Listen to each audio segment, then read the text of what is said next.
When you bring the N next to the K in Ndebele, you produce the sound nka, nke, nki, nko, nku. Okay, let me give you examples of words that use the sound, and let's use them in simple sentences. The first one is inkani. Inkani, meaning stubbornness or strong opinion.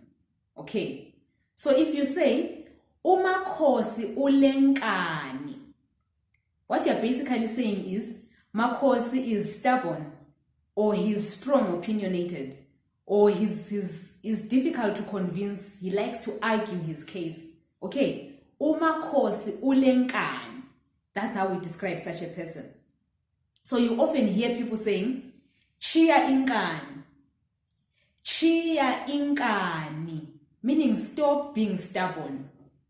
Or Yindaba ulenkani. Why are you stubborn? Yindaba ulenkani. Okay? Here is another word. Inkinga. Inkinga, meaning a problem. Alright? So, if you wanted to say, I have a problem here, you'd be like, Ngilenkinga lapha. Ngilenkinga lapha. I have a problem here. And the follow-up question would be, Yini inkinga? What is the problem? Then you go ahead and share your problem. Okay? Another word using the nk sound, INKOMO.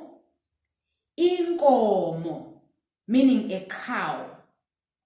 What about UNKOMO?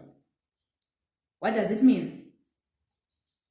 So UNKOMO is a man whose surname is Nkomo. But to the woman whose surname is Nkomo, we call her umankomo. Umankomo. Making sense? Okay, here are more words for your practice. The first one is unkulunkulu, meaning God. Unkulunkulu. Okay?